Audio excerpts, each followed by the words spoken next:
तो गाइस आज हम लेके आए हैं आपके लिए एक बहुत ही ज्यादा हटके एनीमे जिसमें एक असैसिन अपनी दुल्हन को ढूंढ रहा है, पर बेचारा जन्म से इतना ज्यादा सिंगल है कि उसे तो ये पता ही नहीं है कि आखिरकार लड़कियों से बात कैसे की जाती है। और ऊपर से उसका काम भी इतना ज्यादा खतरनाक है कि गलती से तो उसके करीब कोई लड़की भी ना आए। तो क्या अब ये बेचारा अपनी दुल्हन ढूंढ पाएगा या फिर ये सिंगल ही मरेगा? तो चलिए देखते हैं कि क्या होता है। तो बैंक की मीटिंग देखते हैं जहाँ पर उन्होंने बहुत सारे बंदों को अपनी चेयर बनाया होता है और अपने बिजनेस के रिलेटेड मीटिंग कर रहे होते हैं। तब उस माफिया बॉस को वाइन देने से पहले एक बंदा उस वाइन को टेस्ट करता है और उसे उसके अंदर कोई पॉइजन महसूस नहीं होता, जिस वजह से सभी को वो वाइन बांट दी जाती है। पर हम देखते हैं जैसे ही वो बॉस उस वाइन को पीता है वैसे ही पॉइजन की वजह से उसे खून की उल्टी हो जाती है, जिस वजह से वो बंदा पकड़ा जाता है जिसने वाइन को टेस्ट किया होता है। पर इन सब का मास्टरमाइंड वहाँ का वेटर होता है जो कि असल में पॉइजन मास्टर गैरो होता है और वो चुपचाप वहाँ से बचकर निकल जाता है। तो गैरो घर जाते टाइम एक लड़का और लड़की को किस करते हुए देख रहा होता है और सीधा एक पोल के साथ टकरा जाता है। तब हमें गैरो और उसकी बहन की मीटिंग दिखाई जाती है। तो आखिरकार तुमने उस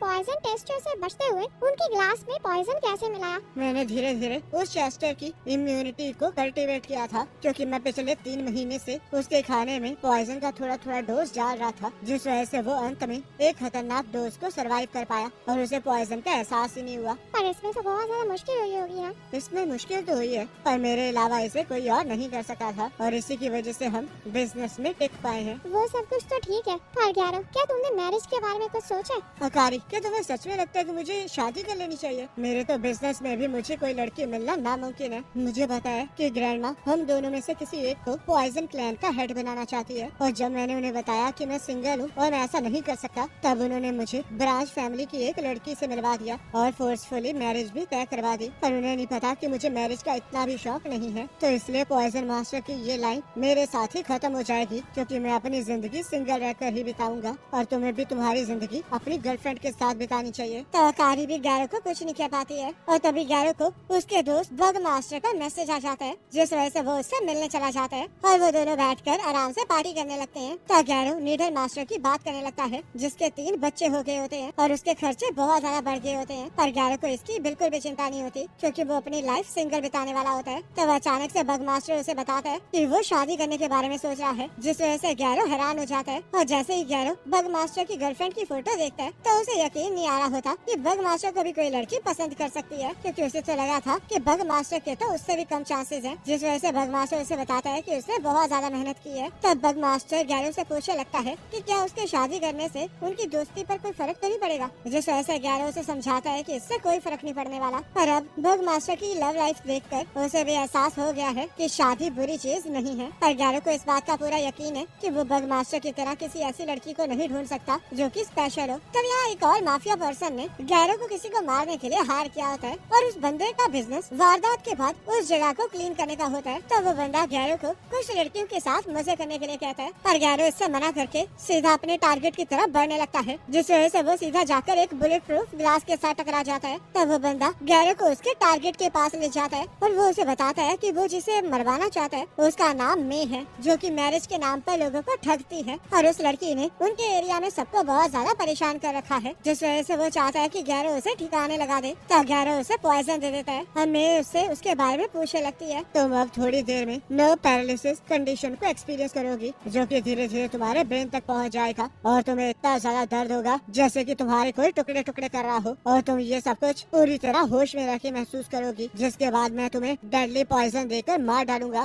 तो वक्त आ गया है जब तुम अपने पैदा होने पर रिग्रेट करो। तो मैं गैरो से बात करने की कोशिश करने लगती है पर गैरो उसे चुप रहने के लिए कहता है, पर मैं उसे बताती है कि वो बिल्कुल उसके पहले प्यार जैसा लगता है, जिस वजह से गैरो को समझ में आ जाता है कि वो मैरिज फ्रॉडस्टर अपने आप को बचाने की कोशिश कर रही है। ये सच है कि मैंने लोगों को धोखा दिया है, पर मुझे अपने भाई को बचाने के लिए बहुत सारे पैसों की जरूरत है, क्योंकि वो बहुत ज्यादा बीमार है। मैंने बहुत सारे लोन्स लिए और बहुत सारे काम भी किए, पर फिर भी मैं उतने पैसे नहीं कमा पाई जितने मेरे भाई के इलाज के लिए चाहिए। पर अब जब मैं एक ऐसे इंसान को देखते हुए मर सकती हूँ जो कि बिल्कुल मेरे पहले प्यार जैसा दिखता है, तो इसका मतलब मेरी लाइफ इतनी भी बुरी नहीं थी। तो क्या तुम कम से कम मुझे अपना नाम बता सकते हो? तो गैरो मेरे को अपना नाम बता देता है। तो लड़कियाँ उस माफिया मैन से पूछ रही होती है कि क्या गैरो उनका ये काम कर भी पाएगा, जिस वजह से वो माफिया मैन उन्हें बताता है कि गैरो पॉइजन मास्टर है और उसकी फैमिली असैसिनेशन फैमिलीज में से सबसे पुरानी फैमिलीज में से एक है, और चाहे वो उन्हें इस टाइम इतना ज्यादा खास नहीं लग रहा है, पर वो इस टाइम बहुत ज्यादा हाई डिमांड में है, जिस वजह से उन्हें चुपचाप उसके काम करने के तरीके को देखना चाहिए। तब मे को देखकर गैरो सोचने लगता है कि क्या सच में मे को उसके लिए फीलिंग्स है। पर तभी उसे अकारी का फोन आ जाता है। माफ कर देना कि मैं आपके इमरजेंसी नंबर के ऊपर फोन कर रही हूँ, पर मैं आपको बताना चाहती थी कि मैं मेन हाउस वापस जा रही हूँ ताकि मैं न्यू पॉइजन मास्टर को जन्म दे सकूँ और हमारी फैमिली का वंश आगे बढ़ सके। ब्रांच फैमिली का एक मेंबर अपने लिए पार्टनर ढूंढ रहा है और मैं उसी से शादी करूँगी। रुको जरा, तुम्हें ऐसा करने की कोई जरूरत नहीं है। भाई तुम समझ नहीं रहे हो, ग्रैंडमा बहुत ज्यादा सीरियस है और उन्होंने मुझे खुद कहा है कि अगर तुम भी नहीं मानोगे और मैं भी नहीं मानूंगी तो वो मेरी फ्रीडम को छीन के मुझसे जबरदस्ती बच्चे पैदा करवाएंगे। तो इसलिए मैंने सोच लिया है कि अगर मेरे साथ ऐसा ही होना है तो मैं कम से कम अपनी मर्जी से लड़के को चुनना चाहूंगी। तो आखिरकार तुम्हारी गर्लफ्रेंड का क्या होगा? मैं उससे ब्रेकअप कर लूंगी। तुम ऐसा नहीं कर सकती हो। तो आखिरकार आप क्या चाहते हैं कि आप खुद को मेरी जगह सैक्रिफाइस कर दो? ये तो मैं बिल्कुल भी नहीं चाहूंगी। तो गैरो अकारी को रुकने के लिए कहता है और सीधा मे को शादी के लिए प्रपोज कर देता है और उसे बताता है कि उसे पॉइजन क्लैन का हेड बनने के लिए शादी करनी ही पड़ेगी और क्योंकि मे को उसके लिए फीलिंग्स है तो वो उसके साथ शादी करने के लिए तैयार है और इसके बदले में वो उसके भाई के ट्रीटमेंट में भी मदद करेगा। तब मे इससे खुश हो जाती है पर तभी वो अपना असली रंग दिखा देती है और गैरो को बताती है कि वो तो बस उसके चेहरे पर ये लुक देखना चाहती थी ताकि वो मरने से पहले कुछ अच्छा देख सके। तुम्हें पता है कि कपल्स वो लोग बनते हैं जिनकी पर्सनैलिटी, वेल्थ, लुक या फिर कुछ और मैच करता है। पर आज मैंने ऐसा पहला बंदा देखा है जो कि उस टारगेट को प्रपोज कर रहा है जिसे वो कभी भी मार सकता है। तो ये कोई भी अच्छा मैच नहीं हुआ। और वैसे भी अगर तुम्हें सच में किसी को ढूंढना है तो तुम्हें उसे बताना होगा कि तुम कैसा फील करते हो, क्योंकि सभी लोग अपने आइडल पार्टनर को तभी ढूंढ पाते हैं जब वो अच्छी तरह किसी को जान जाते हैं। तो क्या तुम सिर्फ इनहेरिटेंस के लिए शादी करना चाहते हो? तब वो माफिया मैन गैरो को अपना काम जल्द से जल्द करने के लिए कहता है क्योंकि उन्होंने उसके काम को देखने के लिए बहुत सारे पैसे दिए होते हैं। मैं बस उन्हीं लोगों को मारता हूँ जो कि मौत को डिजर्व करते हैं और ये सब कुछ मैं जस्टिस की वजह से नहीं बल्कि इस वजह से कर रहा हूँ ताकि मैं उन जॉब्स को करके रात को आराम से सो सकूं। पर मर्डर तो फिर भी मर्डर ही होता है और इसके बाद भी मैं कभी कभी सोचता हूँ कि मैं शांति से एक ऐसे पर्सन के साथ रहूं जिसे मैं प्यार करता हूँ। तो सच्चाई तो ये है कि मैं एक ऐसे पर्सन से मिलना चाहता हूँ जिसे मैं पसंद करता हूँ ताकि मैं उसके साथ एक अच्छी जिंदगी जी सकूं जहाँ पर वो मुझसे पूछे कि मेरा दिन कैसा गया और हम पूरी रात बातें करें या फिर जब मैं बीमार पड़ूं तब वो मेरा ख्याल रखे। पर अगर मैं ऐसा ही काम करता रहा तो मैं ऐसे पर्सन से कभी भी नहीं मिल पाऊंगा। मैं कभी भी स्कूल नहीं गया हूँ और जहाँ तक मुझे याद है मैं हमेशा से पॉइजन मास्टर बन के ही जिया हूँ जहाँ पर मुझे सिखाया गया है कि अगर मैं वीकनेस दिखाऊंगा तो मैं फेलियर कहलाऊंगा, जिस वजह से मैं कभी भी किसी स्ट्रेंजर के सामने अपने दिल को नहीं खोल सका। आखिरकार तुम ये क्या कह रहे हो? तुमने अभी तो एक स्ट्रेंजर के सामने अपने दिल की बात कह दी है। ये सच बात है कि तुम्हारा असैसिन होना तुम्हारी लव लाइफ में सबसे बड़ा कांटा है। पर अगर ऐसी ही बात है तो तुम्हें अलग अलग लोगों से मिलना चाहिए, जिस वजह से मुझे पूरा यकीन है कि तुम कभी न कभी ऐसे पर्सन से जरूर टकराओगे जिससे तुम प्यार कर सको। तो चलो फिर अब मुझे मार दो क्योंकि मैंने बहुत गलत काम किए हैं। तब मैं अपने भाई को सोचकर रोने लगती है क्योंकि अगर वो मर जाएगी तो वो अपने भाई के इलाज के लिए कभी पैसे इकट्ठे नहीं कर पाएगी। तब वो माफिया मैन भी वहाँ पर आ जाता है और गैरो को जल्द से जल्द अपना काम खत्म करने के लिए कहता है, पर गैरो इसके लिए मना कर देता है और मे को बताता है कि उसे उसकी जरूरत है क्योंकि सिर्फ एक मैच मेकर ही है जो कि उसकी शादी करवा सकती है और मे को इसमें बहुत ज्यादा एक्सपीरियंस है, जिस वजह से हम देखते हैं वो मे के साथ एक डील करता है कि अगर वो उसे शादी करने में मदद करेगी तो वो उसको और उसके भाई को बचा लेगा। तब मे इस प्रपोजल से बहुत खुश होती है क्योंकि उसने चाहे जितने मर्जी लोगों को डेट किया हो पर आज तक किसी ने भी उसे इतना अजीब प्रपोजल नहीं दिया होता। तब वो माफिया मैन और उसके सारे लोग उसकी तरफ गन पॉइंट कर देते हैं और उन्हें बताने लगते हैं कि वो लोग वहाँ से जिंदा वापस नहीं जाएंगे क्योंकि अगर वो लोग पॉइजन मास्टर को मार देंगे तो वो बहुत ज्यादा फेमस हो जाएंगे। तब गैरो उन लोगों से पूछने लगता है कि वो लोग क्लीनिंग बिजनेस इस वजह से करते हैं ना ताकि वो लोगों को बाद में ब्लैकमेल कर सके और तब वो माफिया मैन इस पर एग्री करता है, जिस वजह से गैरो को एहसास हो जाता है कि वो बहुत ज्यादा घटिया इंसान है और वो उसे मार सकता है। तो गैरो अपनी बॉडी के अंदर एक केमिकल को इंजेक्ट कर लेता है और हम देखते हैं जैसे ही सभी लोग उसके ऊपर फायर करते हैं वैसे ही वो मे को लेकर वहाँ से गायब हो जाता है, जिससे कि सभी लोग हैरान हो जाते हैं। तब हम देखते हैं गैरो मे के साथ छत पर लटका होता है और उनके ऊपर पॉइजन की गैस फेंक देता है, जिस वजह से सभी लोग ढेर हो जाते हैं। तो गैरो मे को एंटीडोट दे देता है और हम देखते हैं जो पॉइजन उसने सभी को दिया होता है उससे वो सिर्फ ट्रॉमेटाइज ही होने वाले होते हैं। तो गैरो अकारी को फोन कर देता है और उसे बताता है कि उसे ग्रैंडमा की बात मानने की कोई भी जरूरत नहीं है क्योंकि उसे एक ऐसा पर्सन मिल गया है जिससे वो प्यार करती है और उसके साथ पूरी जिंदगी बिताना चाहती है, जिस वजह से उसे सैक्रिफाइस करने की कोई जरूरत नहीं है क्योंकि अब गैरो अपनी पसंद की लड़की से शादी करके रहेगा ताकि वो पॉइजन क्लैन का नया हेड बन सके। तो ये सुनकर अकारी बहुत खुश हो जाती है और गैरो और मैं नीचे आ जाते हैं जहाँ पर मैं गैरो को उसे उठाकर गाड़ी में बिठाने के लिए कहने लगती है।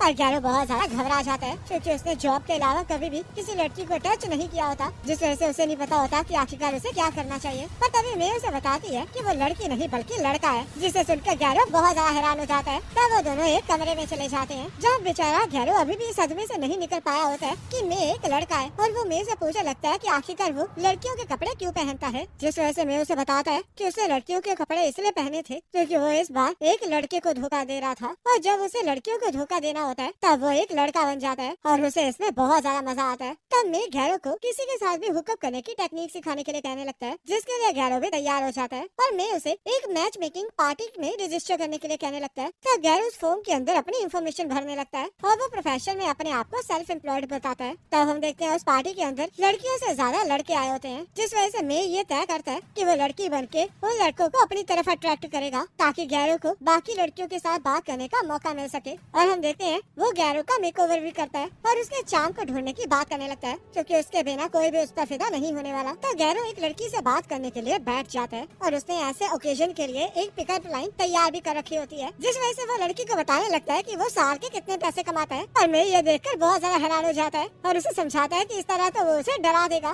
तो गैरो से समझाता है कि उसका चार्म तो उसके इनकम है और यही मैन का एक टॉप फीचर है। पर तभी मैं उसे समझाता है कि अगर वो ऐसे अपने पैसों को सभी को दिखाएगा तो वो लड़कियां उसे घमंडी समझेंगी, जिस वजह से वो उसे लड़कियों की आंखों में देखकर स्माइल करने के लिए कहता है। और तब हम देखते हैं गैरो वो लड़कियों के सामने बहुत प्यारी प्यारी स्माइल करने लगता है, जिसे देखकर वो सारी लड़कियां बहुत ज्यादा ट्रॉमेटाइज हो जाती हैं। तब इससे गैरो बहुत ज्यादा डिप्रेस हो जाता है और ये डिसाइड करता है कि वो घर जाकर ये चेक करेगा कि उसकी स्माइल इतनी कितनी प्यारी है कि लड़कियां उसे देखकर ट्रॉमेटाइज हो रही हैं। तब हम देखते हैं मैंने अपना अगला प्लान भी तैयार कर रखा होता है, जहाँ पर उसने एक डेटिंग ऐप में गैरो को भी सीधा मैच करवा दिया होता है और उसकी मीटिंग फिक्स कर दी होती है। तब गैरो मीटिंग करने चला जाता है, जहाँ पर वो जेली खाते हुए पूरी तरह से कांपने लगता है। एक पॉइजन मास्टर कभी भी वो चीज नहीं खाता है जो कि किसी और ने उसे दी हो, जिस वजह से मैंने इसकी पूरी ट्रेनिंग की है ताकि मैं खुद को बचा सकूं। और इस वजह से मुझे अब ये खाना बहुत ज्यादा मुश्किल हो रहा है और मुझे नहीं लगता कि यहाँ पर कोई मुझे समझ पाएगा। तो गैरो बड़ी मुश्किल से उस जेली को खा लेता है और वो लड़की डर के मारे वहाँ से भाग जाती है।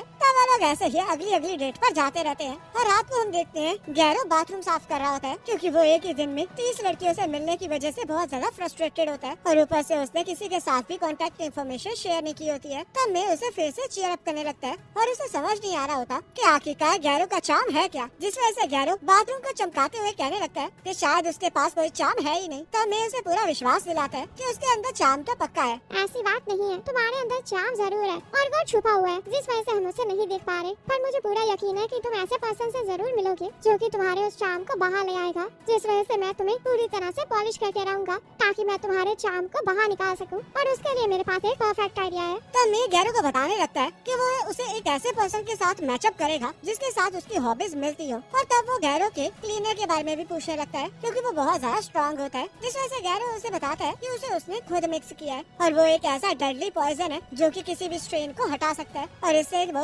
अपने आप को स्ट्रेस फ्री कर सकता है। तो गैरो पूछने लगता है कि क्या वो उसे हॉबी में गिन सकता है, पर मैं उसे इस चीज को किसी को भी बताने से मना करता है। तब हम देखते हैं एक बंदा उनका पीछा कर रहा होता है और तब जैसे ही मैं और गैरो अपने अपने रास्ते जाते हैं वैसे ही एक गाड़ी आकर मेरे को किडनैप कर लेती है। तब हम देखते हैं वो बंदा उस बंदे का छोटा भाई होता है जिसने गैरो को मेरे को मारने के लिए हायर किया होता है और वो ये जानना चाह रहा होता है कि आखिरकार मैंने उसके साथ क्या किया है। और तब वो एक छोटी सी लेड बॉल को मेरे के मुंह पर फेंकता है ताकि वो उसे टॉर्चर करके उससे सच को बाहर निकाल सके, पर मैं कुछ भी बताने से मना कर देता है। तब ये सुनकर उस बंदे को गुस्सा आ जाता है और वो मेरे को धमकी देता है कि अगर उसने उसे कुछ भी नहीं बताया तो वो उसके सुंदर से चेहरे को बिगाड़ देगा ताकि वो कभी भी उसका इस्तेमाल ना कर सके। और तभी हम देखते हैं गैरो उस गाड़ी के सामने आ जाता है, जिस वजह से वो बंदा उसे उड़ाने के लिए कहने लगता है और हम देखते हैं गैरो उस गाड़ी के ऊपर जंप मार के अपने एसिड की मदद से उस गाड़ी को बीच में से चीर देता है और उस गाड़ी के बीचों बीच भागने लगता है। तब वो गाड़ी ब्रिज से नीचे गिर जाती है और गैरो मेरे को बचा लेता है और उसे उसका फोन वापस दे देता है।